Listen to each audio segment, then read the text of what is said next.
of college football coaching edition of the Always Irish Show. Thank you so much for joining me. As always, you could find the program on the website known as youtube.com. I'm sure you've all heard of it. Hit subscribe there. Do appreciate it. If you like the video afterwards, give it a thumbs up. Always helps. I appreciate that as well. Twitter at JKZND4. Emails alwaysIrishND@gmail.com. I'm finally almost caught up on emails. I think I've gotten back to almost everybody who sent me one. Life's been a little hectic. I was behind on that. I apologize, but I'm starting to get caught up. So I think I got back to everybody the last week. Audio only, anywhere you could find me. Like, sub, share, review. I don't care what you do. I just like the interaction. Merchandise link below. Here's the deal. I did the branding with the Always Irish stuff and different versions of that, and that's cool. It's time to push it a little bit. So I have some really creative things coming. If you guys want them, you could get them.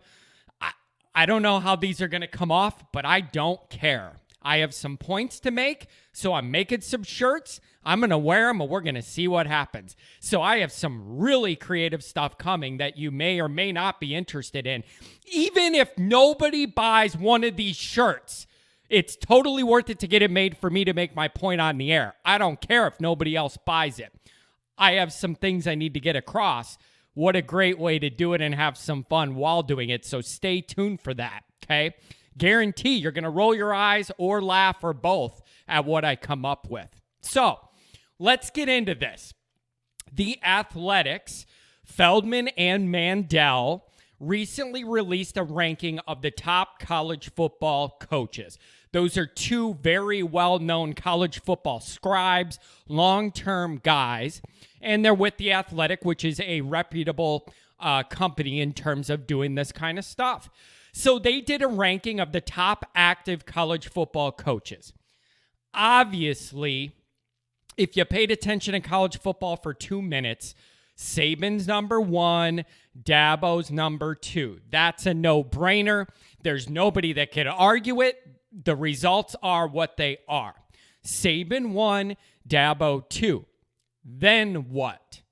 I'm asking you to do this project in your head. Who should come next to you on this list of best active college football coaches? Saban 1, Dabo 2. Who do you go to after that?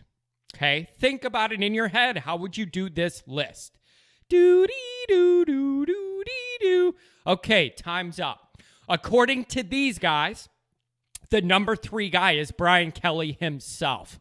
BK homeboy himself.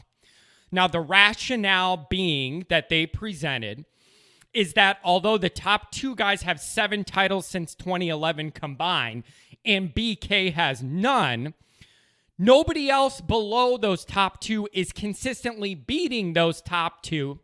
And out of the rest, Brian Kelly has perhaps been the most consistent as of late. 3 legit title chances, 2 playoff runs, 3 undefeated seasons, 43-8 since bottoming out in 2016, 10 or more wins 5 of the last 6 years. Okay, so we have Saban, Dabo, Kelly. Now, who else do you think is in this immediate territory with Kelly? So like your 3, 4, 5, 6 type area. Ryan Day comes to mind. Lincoln Riley comes to mind. Feldman has Franklin at number 5. And I can never, ever understand it. I just think Franklin's overrated. I always have. I don't know if I just don't like his personality or what. I have just never looked at him as an elite top 5 coach. That's just me. I never have. You know who else I've never looked at as a top 5 legit X's and O's coach who gets a lot of fanfare? Is Jimbo Fisher. He's another one I look at as a talent accumulator and not a great X's and O's guys. So Franklin and Jimbo are 2 that, and I'm not the only one saying this. I've been saying it a long time. So have a lot of other people. Those 2, I've never bought into other than talent accumulation with Jimbo. And Franklin, I just can't. I just can't go there. So those 2, I just don't understand. I can't go there. If you want to talk about Ryan Day, Lincoln Riley, now I'm interested. You want to look at Kirby? Okay. Like, I'll listen to you. But Franklin and Jimbo are the two. I just can't go there. Okay. So there are a lot of reactions to this poll or article or whatever. And with all things Notre Dame, people are divided on this. And I always say this, and it still remains true. I say this all the time. There is never black and white with Notre Dame. It seems like for every situation, every game result, every position we find ourselves in on and off the field, we exist in a perpetual Notre Dame gray area. Nothing is just ever crystal clear, right, wrong, black, white. So much gray area. And on this topic, especially with Brian Kelly being related, people are divided within the fan base. Okay. So let's start here with this. If you can't stand Brian Kelly, you hate Brian Kelly, there's still people in this camp that can't stand the guy. And you wonder how in the hell he could be this high without putting a trophy anybody cares about in the case yet. From a major bowl game, winning a title, playoff game, whatever. We don't have any of that. So you might be asking, how could Kelly be there? But let me ask this. Who else deserves it more? Who else deserves it more than Brian Kelly to be number 3? We know what the top 2 are. The last 10 national title winners were Saban a bunch of times, Dabo multiple times, cheating pay for play, Orgeron at LSU and all the issues they have with that. Ohio State, but with the coach that's no longer in college football, or he would be on this list ahead of Brian Kelly. And then Jimbo Fisher, who I've always viewed as a talent at Florida when he was at Florida State. I view him as a talent accumulator, not a great coach. That's just my opinion. You could differ all you want. That's just my position. So you look at that list, and given it, who else legit belongs above Kelly but below the clear top 2? Day inherited a lot of talent, and I think Feldman and Mandel want him to prove more of a body of work on his own. They're recruiting very well. There's no reason to think that they won't, that Ryan Day won't continue the lineage of being successful at Ohio State. So that's Ryan Day. I think they want to see him do more of this on his own to get more of a body of work, and then I could very easily see him rise above Brian Kelly on this list, but it's just a little bit too early in that case. Okay, so then you have Kirby, and Kirby just can't get over the hump, but that hump involves beating Alabama every single year. So everybody knows the talent that Georgia rosters have year in, year out there recruiting and all that. But getting over the hump involves beating Alabama every single year. That's a tough challenge that's prevented him from doing even more, even though he does have a playoff win and the SEC championship in that year, okay? So, fine. Then you get to Fisher and Franklin, talent accumulators. They're not going above Kelly. They're just not. So I can really only argue against BK at number 3 right now is maybe Lincoln Riley. He has similar numbers to BK in that he's made multiple playoffs, but they go terribly. So Lincoln Riley's in that position as well. But again, I think they put Kelly ahead of him just based on the consistency of the last few years since the 2016 teardown rebuild. Okay. So for those that are die-hard anti-Brian Kelly no matter what, who else has really done more lately other than the top 2? It's just a case where you have those 2 that are winning the most, and then there's a huge drop-off of everybody else trying to get over them to get over the hump. So 43-8 since the 2016 teardown is really damn good overall. So this seems fair to me, I guess, that Kelly's 3, because none of the other guys that I would interchange with him, Day, Riley, like I could see especially Day. He's going to rise up this list. I was really wondering if Ohio State would dip at all with Urban leaving. You could argue recruiting's actually gotten better with Ryan Day in charge. And that's a compliment to Urban Meyer and Ryan Day. So with more body of work, I expect him to rise up that list possibly.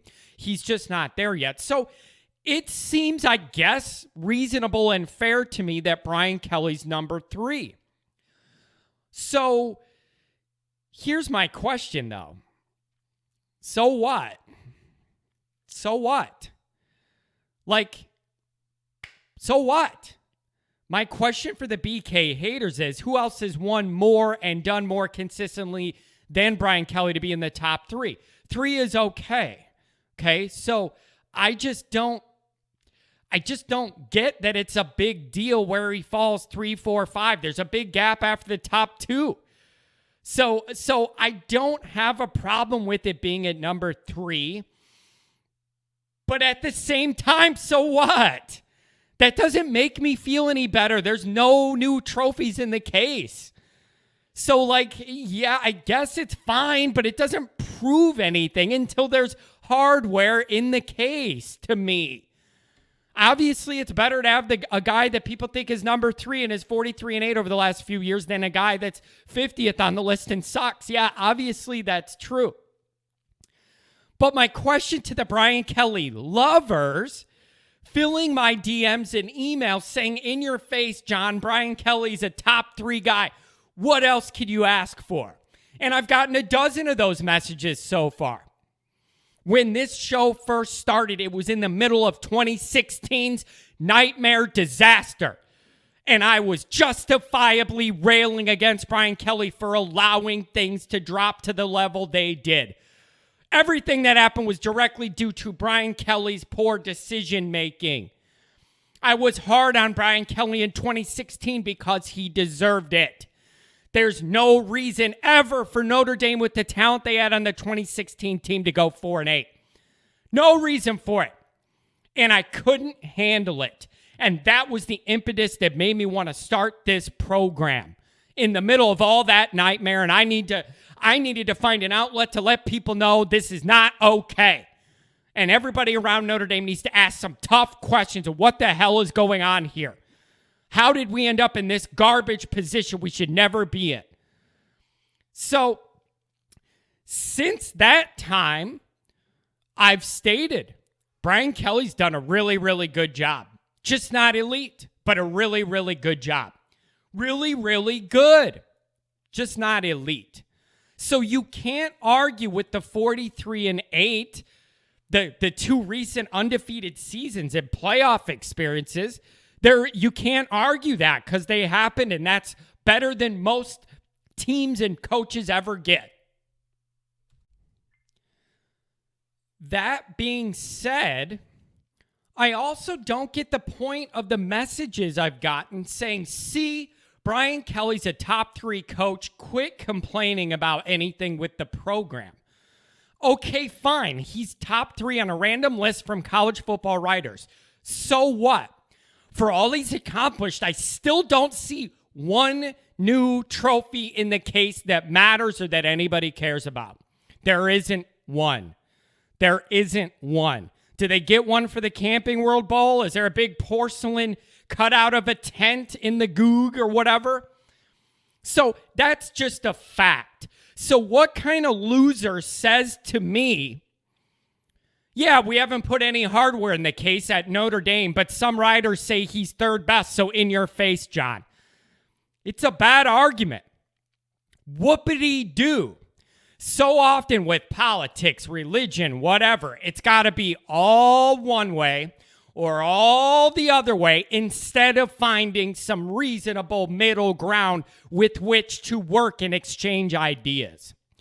If everybody, especially with the political stuff, if everybody on both sides came to the table in good faith, there's a lot of reasonable middle ground that could be had on a lot of these major societal issues we're all struggling with, but that's not how it is. It's one extreme or the other, and if you're reasonably in the middle, your opinion, your voice doesn't count. That's the way it is. And it's bad. It's bad for the country. It's bad for furthering discussions, meeting people where they're at, exchanging ideas. Everybody's so far apart, and everybody only wants to hear the people that agree with them. That causes this divide we have in this country, okay? So here's my middle ground. Brian Kelly's done really, really well since 2016. Better than almost everybody else in the game. But he also hasn't won anything that matters. And that is very frustrating. Here's my question. Why can't both of these be true at the exact same time? He's really, really good. Probably deserves to be number 3 on this list. But also, at the same time, he hasn't won anything big that matters. And that sucks, and it hurts, and it's frustrating. Both are accurate. Don't feel obligated that because he's 43-8 the last few years, you can't ask for more than a Camping Bowl trophy. That's just not right. Don't feel backed into that corner. He's really, really good. Deserves to be number 3, probably. I also want more. Both are fair. Both are true at the exact same time. Okay? Where I will push back on is some people are saying the rationale of Brian Kelly being at 3rd is even though he hasn't won a title, the consistency of the last 4 years and the high win count kind of makes up for it. Kind of. I mean, you're going to have to describe kind of. I would take 1 national title and 3 8-4s after it in a heartbeat. In a heartbeat. You know why? Titles live forever. National championships never die. They're front and center for the rest of time. You racking together a whole bunch of 10-2s, losing to the 2 best teams you play every year. Nobody's going to remember that in 100 years. It's just dust in a history book. Titles are what matters. And the fact that I got to explain that to Notre Dame fans blows my mind. There is no division to win. There is no conference banner to win. At Notre Dame, it's all about the title. So the fact that I have to explain to some people, that fact blows my mind. So I would take 1 title and a couple of 8-4s after it if I can get the 1. Okay? 12-0s. 10-plus win seasons are great, but ultimately it will be dust in the ledger 100 years from now without a championship. Okay? So titles live forever. They don't ever go away. Don't ever forget that. That's the goal. It isn't 10-2, 11-1, losing to the best team you play multiple years. Give me a title. I want to be the best for some period of time. The absolute best, okay? So, both of these are true. I'm not saying this as a cop-out. Brian Kelly's done a really, really good job. Also true, there's no new trophies in the case, and that's frustrating. Both are true at the same damn time. Having this discussion also leads us down another path. One that's interesting to think about, but impossible to measure and figure out. But the question came up. Do we think Brian Kelly would have a national title by now if he wasn't at Notre Dame? Well, nobody knows, but here are a few of my thoughts that rattle into whatever's left of my brain to try and think about this, some framework. Where would it have been at? I think Southern Cal would have to been it. Easier conference, recruits itself locally and elitely if you aren't a moron, which USC leadership has been lately. They've had all sorts of problems. But that place, if you're even merely competent, recruits itself elitely. You just have to be competent. For a guy like Brian Kelly that isn't the most active recruiter as a head coach, you guys, that's just a fact. It's not up for debate. Brian Kelly is just not the most active head coach when it comes to aggressively recruiting. It's just the way it is. It's just the way it is. So I just don't see BK getting by Clemson, Alabama, or Ohio State the last few years if he was at another school in those conferences. I just don't see that happening consistently. Maybe you could argue he'd be able to beat Oklahoma if he took the Texas job and all their resources the last few years with the local talent in that general area. So what conference it would be in would matter to me greatly, because you would have had 3 huge roadblocks in the Big Ten with Urban Meyer and Ohio State, obviously Nick Saban in the SEC, and then Dabo and what he's been doing in the ACC. So that leads me to think USC would have been the best spot. And if it's the Big 12, probably Texas. Maybe that Florida State job when it opened up after Jimbo left, but then you got to run through Clemson in the ACC every year. So there's no doubt recruiting would be easier anywhere at a place with pedigree not named Notre Dame, in better weather, deep recruiting, local talent base, and less academic restrictions and considerations that have to be made. But, so those things would help him if he was at any of these other places, but he's not the most active recruiter. How much does that factor in? I don't know. Maybe some of that could be made up for at a place where it's generally easier to recruit. I don't know. Here's the next question. Would he have an elite quarterback anywhere else and further that guy's development on an incremental straightward upward path? Who knows? Because we haven't seen that in Notre Dame yet, and we're going on a dozen years. So that's a big question to me. Him being somewhere else, does that automatically solve the quarterback issues that he struggled with his entire time at Notre Dame? So this is a question we'll never know the answer for. I tend to think it'd be really, really good, but end up just about in the same spot he is now. Really, really good, but not quite getting over the hump. That's just my gut feeling. It's something we never know. So here's overall, though. I do respect Brian Kelly for taking the hard path at Notre Dame. No head coach takes the Notre Dame job without knowing the unique challenges and roadblocks that are there that other coaches don't have to go through. So I admire Brian Kelly for doing that.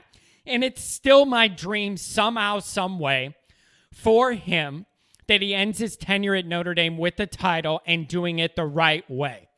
Hard classes, no pay for play, just legit. That's the dream. So summing things up, I'm fine with him at number 3, I guess. But that also doesn't mean I can't ask for more. This is not an either-or situation. Both can be true, and both can be fair. Really, really good, just hasn't gotten over the hump. Number 3, fine. I still don't see any trophies in the case since he's come to Notre Dame. Not one. Not even a title. A major bowl game, a playoff win. We don't have it, and that is the standard all Notre Dame coaches are held to. Both can be true at the same time. Here's what I think. Marcus Freeman unlocks the final piece of this. He's an elite, lead dog, relentless recruiter, period. I'm going all in on him. And I'm fine with how do I want to phrase this? Let's say somehow my dream comes true and Marcus Freeman is indeed the next head coach after Brian Kelly. Let's run with that. That's what I want to happen. That's what needs to happen. That's what I feel is right. That's what I want. Let's say that happens. And somehow Marcus Freeman recruits all this elite talent. Notre Dame wins a championship and whatever. A lot of that credit for that championship has to go to Brian Kelly. Has to go to Brian Kelly for putting everything in the position to set Marcus Freeman up to be able to get over the hump. Not full credit, because he didn't get over the finish line. But Brian Kelly will deserve a ton of credit if it goes down that way for putting us in the position, building the structure and framework to allow the next guy to get there. So that I will credit him for. So I don't know what you guys think on this. I'm fine with him being number 3. And also, I still want more than a Camping Bowl trophy. That's my position. I feel that it's perfectly fair and accurate. What do you guys think? Let me know. Talk to you later.